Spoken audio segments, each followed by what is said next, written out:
종들아라고 말을 하고 있습니다. 우리가 종이라고 하면은 바로 떠오르는 장면들이 있습니다. 헐리우드 영화를 너무 많이 봐가지고 헐리우드 영화에 나오는 그 늘 핍박받고 고난받는 그 노예들을 떠올리기가 쉽습니다. 그런데 17세기에 있었던 노예들은 지금 이 1세기에 있는 노예들과는 달랐습니다. 지금 우리가 1세기에 있는 이 노예들은 사실상 사회의 한 계층으로 보는 것이 더 타당합니다. 물론 1세기의 노예들도 자유가 없었습니다.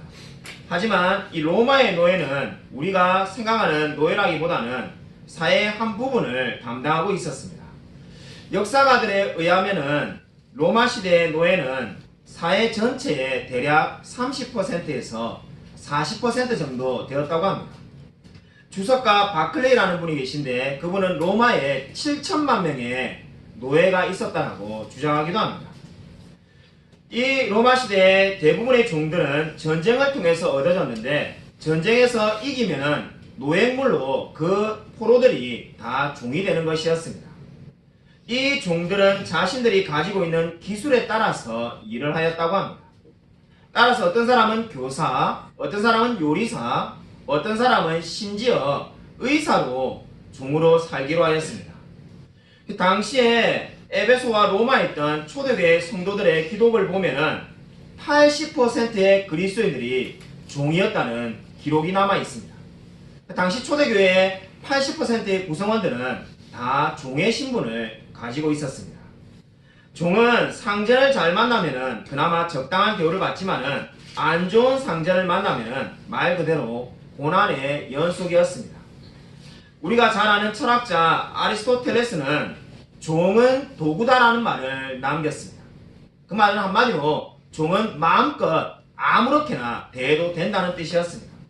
그만큼 힘든 시기를 보내는 사람들이 종이었는데 오늘 성경은 놀랍게도 종들에게 두렵고 떨며 성실한 마음으로 육체의 상전에게 순종하기를 그리스도께 하듯 하라 이렇게 말씀하고 있습니다. 여기서 성실이라는 말은 도자기를 만들 때 사용되는 단어였습니다. 도자기를 만들 때 금이 가지 않은 깨끗한 도자기를 파는 것을 성실이라는 단어의 원래 의미였습니다. 그러면 이 반대말은 뭔가? 바로 성경에 나와 있는데 6절에 나와 있습니다. 성실의 반대말은 눈가림만 하는 겁니다. 눈가림만 해서 적당하게 사람들이 모르게 도자기를 팔거나 하는 것이 바로 성실의 반대말이었습니다. 다르게 말한다면은 일을 할 때 상전이 볼 때는 열심히 일하고 보지 않을 때는 대충대충 일하는 것이 눈가림하여서 사는 사람의 모습입니다. 아마 지금 마음에 찔리는 분이 있다면은 바로 그분들이 다 마음의 유경험자들입니다. 저도 그런 경험이 너무나 많이 있습니다. 근데 성경에 지금 어떻게 말씀하고 있습니까? 7절에 보시면은 기쁜 마음으로 일을 하라는 겁니다. 기쁜 마음으로 섬기라고 말을 하는데 이 기쁜 마음이라는 말은 원어를 보면은 한 마음으로 섬기라는 겁니다. 그러니까 누가 보든지 안 보든지 간에 늘 한결같은 마음으로 일하는 사람이 성실한 사람이며 주님이 그렇게 하라고 지금 종들에게 말씀하고 있습니다. 제가 목회를 하기 전에 여러 가지 일을 해보았습니다. 주물 공장에서 포크레인도 만들어 보았고 수출용 컨테이너 박스를 만들어 보기도 하였습니다. 광양제철소에 가서 철을 나르기도 하였고 한국중공업에서 석고 박스를 나른 적도 있습니다. 이 여러 가지 다른 일을 하는데 거기에 한 가지 공통된 점이 있었습니다. 뭔지 여러분이 한번 추측해 볼 수 있겠습니까? 그 각기 다른 일에 똑같은 공통점이 있는데 무슨 일을 하든지 간에 빈둥빈둥 놀면서 일하는 사람이 있었습니다. 제가 그 당시에 일을 하면서 늘 이런 생각을 했습니다. 도대체 사장님들은 뭘 하나? 이렇게 노는 사람을 일을 안 시키고 왜 똑같은 돈을 일을 하지 않은 사람에게 줄까? 이런 생각들을 많이 해보았습니다. 적어도 제 경험에서 어느 일을 하든지 간에 모든 사람이 똑같이 함께 일하는 직장은 없었습니다. 분명히 어딘가에는 그냥 놀면서 시간이나 때우다가 돈을 받는 사람이 꼭 있었습니다. 근데 오늘 성경은 어떻게 말을 하고 있습니까?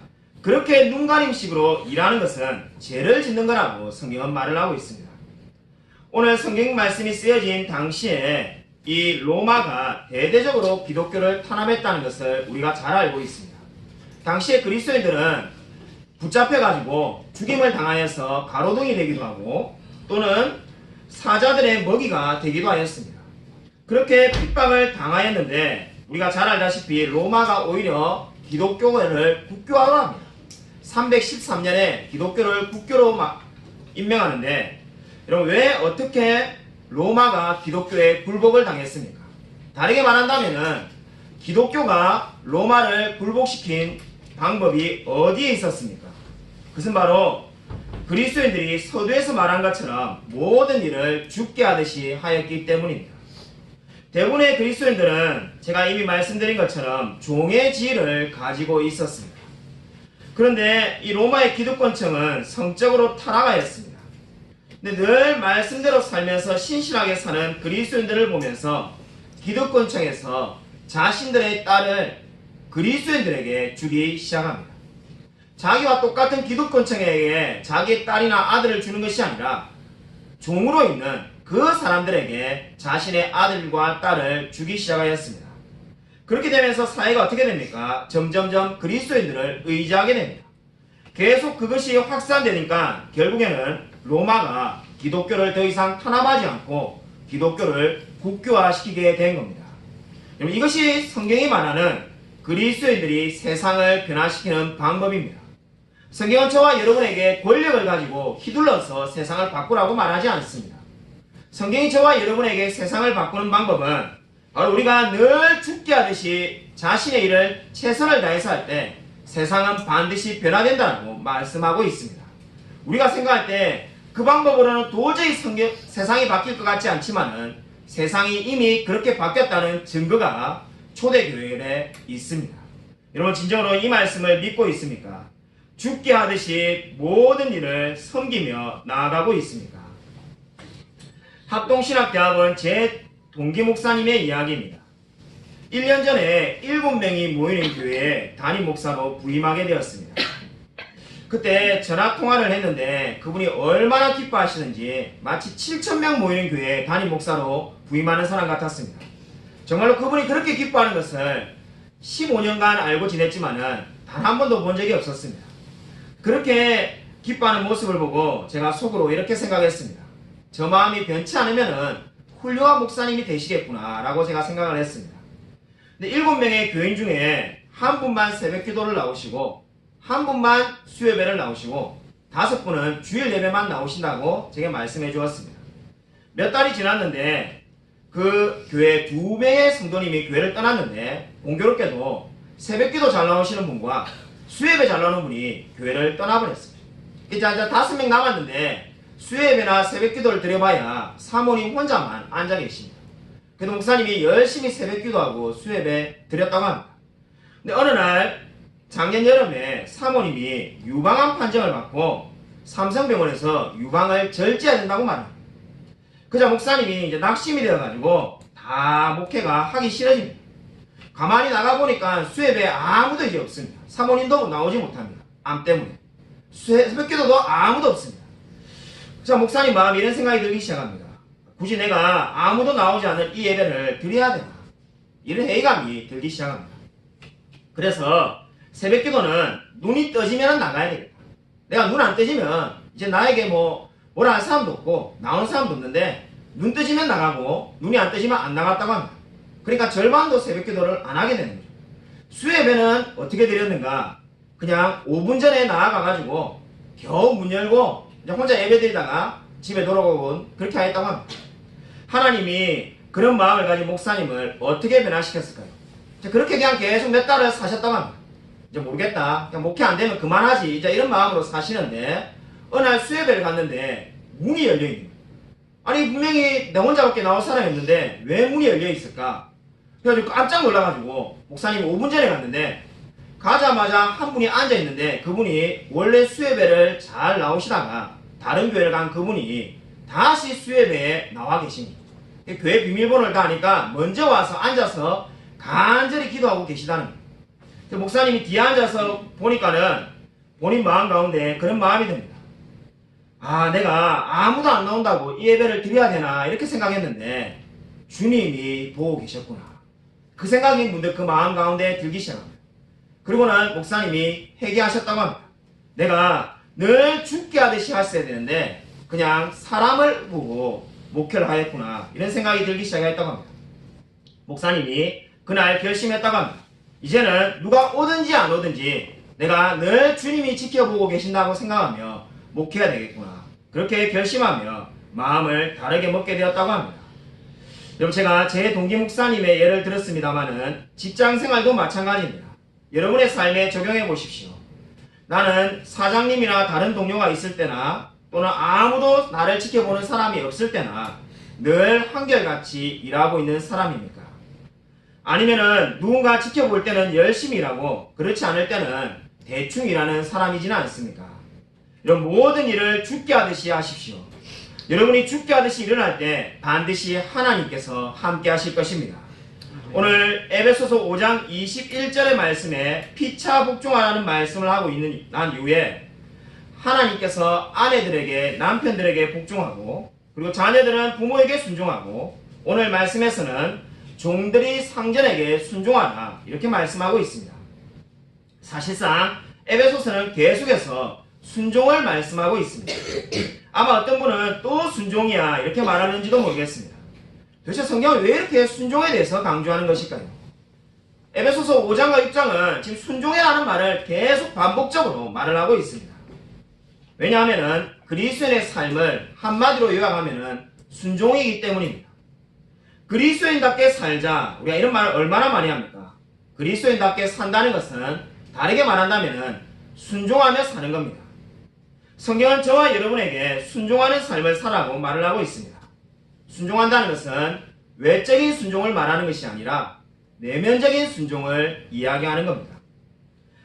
자, 예를 들어서 여러분의 자녀에게 지금 여러분이 앉으라고 말을 한다라고 여러분 가정해 봅시다. 어느 아버지가 딸에게 앉으라고 말을 하는데 딸이 앉을 마음이 없습니다. 계속 서 있습니다. 아버지가 몇 번을 앉으라고 말하는데도 딸이 순종하지 않았습니다.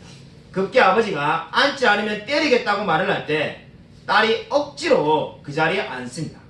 그러한 것은 성경이 말하는 순종이 아닙니다. 그냥 억지로 힘에 눌려가지고 하는 겁니다. 성경이 말하는 순종은 뭡니까? 7절이 말하는 것처럼 기쁘게 하는 겁니다. 내 마음 가운데 이 일을 하고 싶은 마음이 들어서 하는 것이 순종입니다. 근데 성경이 저와 여러분에게 지금 직장에서 사회에서 그렇게 살라고 말을 하는 겁니다. 내가 이 일을 하지 않으면 밥 먹고 살 수 없어. 그러니까 해야지. 그런 것은 순종이 아닙니다. 내가 기쁜 마음으로 나아가는 것이 순종입니다. 여러분, 왜 교회를 오랫동안 다녀도 잘하지 않을까요? 여러분, 많은 분들이 이 고민을 합니다. 우리 초신자 때는 이런 고민을 하지 않고 교회 다니는 걸 반대하는 남편이라든지 성경을 너무 몰라서 고민이라든지 그런 것들을 고민합니다.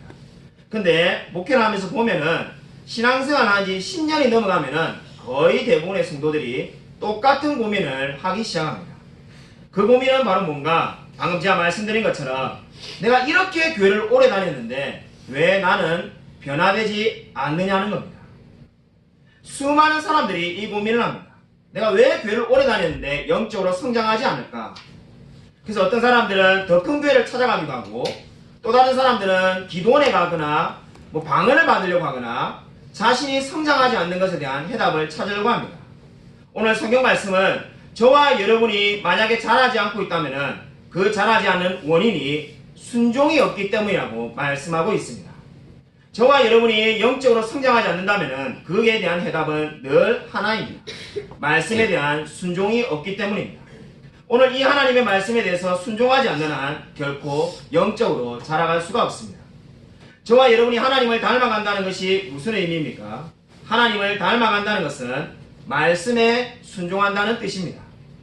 좀 더 구체적으로 말한다면 예전에 직장 생활에서 손해보면은 며칠 동안 억울해서 잠을 자지 못하는 사람이 이제는 손해보는 것을 감수하겠다고 결심하는 겁니다. 그래서 그것을 받아들일 수 있는 사람, 그것이 바로 영적으로 성숙한다는 겁니다. 영적으로 성숙한다는 것은 예전에 할 수 없는 일을 이제 하게끔 되는 사람이 바로 영적으로 성숙하는 사람입니다. 내가 손해보는 일은 결코 하지 않았던 사람이 하나님을 사랑하는 마음에 손해를 기꺼이 보고자 하는 사람이 바로 순종하는 사람입니다. 한국교회가 제일 약한 부분이 바로 여기에 있습니다. 우리 한국교회 성도만큼 성경을 많이 읽고 기도 많이 하는 성도는 세계 그 어디에도 없습니다. 굳이 찾아보지 않아도 그 어디에도 없습니다. 제가 자아자찬을 하는 것이 아니라 저와 여러분만큼 자주 예배드리기 좋아하고 기도하기 좋아하고 성경 읽기 좋아하고 교회에 모이기 좋아하고 이라는 사람 세상 그 어디에도 없습니다. 근데 우리가 제일 안 되는 부분이 뭔가? 바로 오늘 이 말씀입니다. 죽게 하듯이 모든 것을 하는 것이 너무나 안 됩니다. 내가 죽어져야만이 이 죽게 하듯이 할 수가 있는데 그것이 안 됩니다. 구체적으로 예를 든다면은 내가 정말로 하기 싫지만은 주님이 원하시기에 꼴도 보기 싫은 직장 상사에게 순종하는 것, 이거 정말로 어렵습니다. 내보다 잘난 것이 하나도 없는 직장 상사에게 순종하며 살아가는 것, 이것이 성경이 말하는 순종의 의미입니다. 그러나 우리는 이것을 하기가 너무나 힘들어하고 있습니다. 왜 그럴까요? 그 이유는 한국교회의 이원론이 강하게 자리 잡고 있기 때문입니다. 많은 한국교회 성도님들은 하나님께서 심판날에 저와 여러분이 교회에서 얼마나 많이 봉사하고 헌금하고 그리고는 내가 얼마나 많이 성경 읽었는지 그걸 가지고 심판할 거다 이렇게 믿고 있습니다. 물론 맞는 말입니다. 근데 거기에 한 가지 더 하나님이 심판을 하며 평가하실 겁니다. 그것은 세상에서 우리가 어떻게 살았는지를 보고 하나님께서 반드시 심판하실 것입니다. 저와 여러분이 요리사라면은 저와 여러분이 만든 요리를 가지고 하나님께서 평가하실 것입니다. 저와 여러분이 교사라면은 우리가 얼마나 학생들을 신실하게 가르쳤는지를 가지고 하나님께서 심판날에 평가하실 겁니다. 저는 뭘 가지고 평가를 받겠습니까? 제가 한 설교가 얼마나 성경에 적합한지, 그리고 제가 했던 이 모든 목회를 가지고 하나님께서 평가하실 것입니다. 여러분은 주님 앞에 평가받을 날을 기다리고 있습니까? 자, 이런 말을 할 때마다 늘 듣는 말이 있습니다. 목사님 말이 다 맞는 말이죠. 근데 세상에 나가서 저도 빛과 소금된 그리스도인으로 살고 싶습니다. 근데 그게 잘 안 되니까 문제지요 라는 말을 늘 듣곤 합니다. 네, 여러분, 제가 이 말을 하도 많이 듣다 보니까 세뇌가 돼가지고 예전에 어떤 데는 한번 설교하다가 그래 이 사람들이 내일도 나가서 실패할 건데 내가 왜 순종해라고 설교하지? 이런 생각이 들더라고요. 어차피 안 될 거라는 생각이 패배주의가 워낙 강하게 들어오니까 나도 이 설교를 왜 하나 이런 생각이 들 때도 있었습니다. 그런 분들에게 제가 하나 예를 들어드리겠습니다. 예전에 골프에 빠져있는 성도님이 제게 이런 말을 해주었습니다. 목사님, 프로 골프가 몇 %나 원하는 대로 공을 보내는지 아십니까? 평생에 제가 골프를 한 번도 쳐본 적이 없어서 그래도 그분이 질문을 드리는데 분위기를 맞춰줘야 될 것 같아서 제가 언뜻 생각해보니까 한 90%는 원하는 대로 공을 안 보내겠나. 그래서 90%라고 말했습니다. 그분이 고개를 저으면 아니랍니다. 80%, 70% 계속 내려오기 시작합니다. 계속 아니라고 합니다. 설마 프로 골프가 50%는 이거는 보내겠지. 설마 50%도 못 보내면서 프로가 될 수 있겠어 해가지고 50이라고 마지막으로 말했습니다. 그분이 아니라는 겁니다. 그래서 제가 그분에게 물었습니다. 그럼 도대체 프로 골프는 공을 원하는 대로 몇 % 보내면은 프로가 되는 겁니까? 12%랍니다. 12%를 원하는 대로 공을 보내는 사람이 프로고 그것도 안 되는 사람들이 다 아마추어랍니다. 제가 깜짝 놀랐습니다. 아니 프로가 고작 12%만 원하는 대로 공을 보내고 88%는 늘 실패하는 사람이 프로라니. 아니 이게 뭐 프로가 대단한 줄 알았는데 제가 한 번도 안 치본 제 생각에는 별로 대단한 게 아닌데 이런 생각이 들었습니다. 그럼 이 이야기에다가 여러분 순종을 적용해 보고 싶습니다. 저와 여러분이 늘 순종하는 삶에 실패하지 않습니까? 오늘 아마 설교를 듣고도 내일 세상에 나가면은 또 실패할는지도 모릅니다. 아니 실패할 겁니다. 근데 우리가 차이가 어디에 있습니까? 늘 실패하지만은 12%의 성공을 이루기 위해서 프로 골퍼가 노력하는 것처럼 저와 여러분도 어제보다 그저께보다 더 나은 순종의 삶을 살기 위해서 끊임없이 노력하는 사람이 성경이 말하는 순종의 삶을 사는 사람입니다. 하나님이 저와 여러분이 원하시는 모습은 단 한 번도 죄를 짓지 않고 사는 사람이 되라고 말하고 있지 않습니다. 어제도 실패하고 오늘도 직장에서 실패했지만은 나는 반드시 하나님이 원하시는 모습대로 살 거야 라고 다짐하는 그 사람이 바로 오늘 성경이 말하는 사람입니다. 여러분, 하나님이 원하시는 대로 순종하며 살겠다라고 결심하십시오. 반드시 그 사람의 삶 가운데 하나님께서 함께 하실 것입니다. 여러분, 오늘 8절 말씀을 함께 읽겠습니다.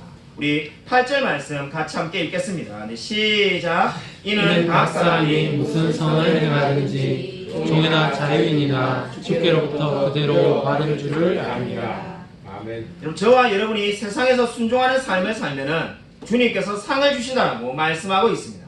물론 이 상은 단순히 직장 생활에서 열심히 하면 승진하거나 연봉이 오른다는 말이 아닙니다. 지금 당장은 사장이 날 알아주지 않고 다른 직원이 내가 신실히 일하는 것을 알아주지 않는다 하더라도 하나님은 알고 계신다는 뜻입니다.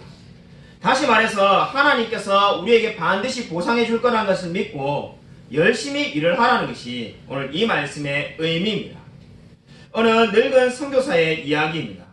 그는 아프리카에서 오랫동안 선교사를 지낸 이후에 고향으로 돌아오는 중이었습니다. 우연히 그는 아프리카에서 사냥을 즐기고 돌아오는 루즈벨트 대통령과 한 배를 타게 되었습니다. 배가 뉴욕항에 도착하자 수많은 군중들이 루즈벨트 대통령을 기다리고 있습니다. 사람들이 그를 반기며 환영합니다. 근데 늙은 선교사를 환영해주는 사람은 그 어디에도 없었습니다. 그래서 선교사 마음 가운데 그런 마음이 듭니다. 내가 수십 년간 아프리카에서 열심히 했지만은 돌아오는 것은 아무것도 없구나. 내가 괜히 열심히 했구나. 그런 생각이 들었습니다. 그때 그 마음 가운데 이런 마음이 들기 시작하였습니다. 하나님께서 주시는 마음이었는데, 나의 사랑하는 종아, 내가 아직 왜 상을 받지 못하고 있는지 모르느냐? 너는 아직 고향에 이르지 않았다. 이 말씀이 무엇을 말합니까? 이 선교사님에 대한 모든 상은 고향인 천국에서 받게 될 거라는 겁니다. 저와 여러분도 마찬가지입니다. 우리 이 세상을 일을 할 때 알아주는 사람이 없기 때문에 실망한 적이 얼마나 많습니까? 그러나 저와 여러분에 대한 평가는 이 세상에서 있는 것이 아니라 저 천국에서 있을 것입니다. 순종하며 살아가십시오. 하나님의 말씀에 순종하며 늘 모든 일을 주께 하듯이 하십시오. 이것이 저와 여러분을 향한 주님의 명령입니다. 오늘 9절 말씀을 같이 함께 읽겠습니다. 우리 9절 말씀 함께 읽겠습니다. 시작. 상전들아, 너희도 그들에게 이와 같이 하고 위협을 그치라. 이는 그들과 너희의 상전이 하늘에 계시고 그에게는 사람을 외모로 취하는 일이 없는 줄 너희가 알미라. 그럼 상전들아라는 말씀은 요즘 말로 하면은 사장님을 말합니다. 직원이 있는 사장님은 무엇을 기억하라는 겁니까? 너희의 상전이 하늘에 있음을 기억하라는 겁니다. 너희의 상전이 이 땅에는 없고 내가 제일 높은 사람이라는 것이 아니라 저 천국에 너희보다 더 높은 상전인 하나님이 계신다는 겁니다. 다르게 말한다면 사장인 나도 늘 직원이라고 생각하며 살아라는 겁니다. 진짜 사장은 하늘에 있음을 기억하라고 성경이 말씀하고 있습니다. 아니, 내가 회사를 만들었고 내가 회사를 이만큼 키웠고 내가 직원들에게 월급을 주는데 내가 왜 내 것이 아닙니까? 라고 물을 수 있습니다. 근데 성경은 어떻게 말합니까? 이 모든 것이 하나님으로부터 잠시 빌려 쓰는 것에 불과하다고 성경은 말씀하고 있습니다. 바로 우리가 이러한 삶을 청지기 삶이라고 말을 합니다. 나는 내 것이 아무것도 없고 하나님이 잠시 빌려주어서 큰 사업체를 운영하고 있다라고 생각하라는 겁니다. 그러면 일이 너무 잘 되어도 매출이 많이 올라가도 교만할 일이 절대로 없습니다. 그것이 바로 오늘 성경이 말을 하고 있습니다. 저와 여러분의 모든 사업의 주인은 바로 하나님이시다라고 늘 믿고 의지하며 살아가십시오. 제가 개척을 하려고 향남에 내려왔을 때 한창 교회 인테리어 공사를 할 때였습니다. 교회에서 예배를 드릴 수 없어가지고 우리 가족들이 청주에 제가 아는 목사님 교회에 가서 예배를 드렸습니다. 거기 가보니까 성도가 10명 정도, 어른 성도가 10명 정도 이렇게 앉아있는 그런 교회였습니다. 조그만한 교회였는데 그 당시 제 마음에 그 교회가 그렇게 부러울 수가 없었습니다. 나는 이제 다다음 주가 되면은 우리 가족끼리 예배를 드려야 되는데 이렇게 10명이 앉아있는 모습을 보니까 너무 부러웠습니다. 그래서 예배를 마치고 난 다음에 목사님께 몇 년 동안 개척하면서 있었던 일에 대해서 이것저것을 많이 물어보았습니다. 그러다가 제가 이런 질문을 드렸습니다. 개척교회를 하니까 제일 큰 어려움이 무엇이었습니까? 제가 그렇게 한번 물어보았습니다. 그 당시에 이미 그 교회가 생긴 지 5년이 되었을 텐데 5년 동안 뭐가 가장 어려웠습니까? 라고 제가 한번 물어보았습니다. 저는 제가 대답을 한번 생각해 보았는데 사람이 없어서 괴롭다고 말하든지 아니면 돈이 없어서 괴롭다고 말하든지 둘 중에 한 개를 대답할 거라고 생각하였습니다. 네, 뜻밖의 대답이 제게 나왔습니다. 그 목사님이 제게 이렇게 말하였습니다. 개척교회를 해보니까 제일 어려운 것은 돈이 없는 것도 아니고 심지어 사람이 없는 것도 아니었습니다. 제일 힘든 것은 이 모든 것이 내가 한 것이라는 생각이 자꾸 들어서 괴롭습니다. 자, 그때는 그 말이 무슨 말인지 몰랐습니다. 바로 그 말씀이 오늘 성경이 하는 말입니다. 개척교회에서 사람이 한 명씩 늘고 교회가 안정될 때마다 무슨 생각이 든다는 겁니까? 아, 내가 잘나가지고 이렇게 잘 됐구나. 내가 이제 잘하고 있구나. 그 생각이 든다는 거죠. 그 생각과 싸우는 것. 바로 하늘에 상전이 있음을 기억하라고 성경이 말을 하는데 그 말씀을 잊어버리는 것 때문에 늘 괴로우시다는 거죠. 나에게 상전 없고 이제 내가 다 이루었다는 생각이 드는 것 때문에 끊임없이 싸우신다는 것이 그 목사님의 고백이었습니다. 제가 생각하면 생각할수록 그 고백이 위대한 고백이라는 생각이 듭니다. 여러분이 지금 돈을 많이 잘 벌고 있습니까? 아니면은 직장에서 계속 높은 자리로 승진하며 올라가고 있습니까? 여러분, 내가 한 것은 아무것도 없다는 것을 기억하십시오. 여러분, 모든 것이 다 주님이 허락해서 우리가 이때까지 살아온 것입니다. 그렇기 때문에 우리가 잠시 주님의 것들을 빌려 쓰고 있을 뿐이지 우리가 이룬 것은 아무것도 없습니다. 그것이 바로 오늘 성경 말씀이 말하는 바입니다. 제가 성경을 가르친 여러 명의 제자가 있습니다. 30명도 넘는데 우리 어머니가 늘 하는 말이 그 중에 한 명밖에 안 남았다. 늘 이렇게 말하곤 합니다. 그 한 명이 몇 년 전에 제게 전화가 왔습니다. 학교 선생님인데 아이가 태어났는데 장이 없이 태어났다는 겁니다. 제가 말을 듣는데 너무나 마음이 아파서 괴로웠습니다. 아이가 이제 죽을 수도 있고 살아봐야 사람 구실하기 힘들다. 대소변을 밖으로 다 받아내야 돼. 돈도 많이 들고 그것 때문에 이제 원치 않는 부부가 둘 다 교사인데 번갈아 가면서 육아휴직을 들어가기로 결심하였습니다. 제가 기도를 해주다가 새벽기도 때 기도를 해주다가 문득 이런 마음이 들었어요. 주님도 너무하시지. 왜 이런 신실한 사람에게 이런 어려움을 주실까? 자, 그 형제의 삶을 아는데 학교에서 늘 학생들을 신앙으로 가르치겠다고 방학이 되면 자비를 틀어서 기독교 신앙으로 아이를 가르치는 그런 세미나나 책이나 교재를 찾아다닙니다.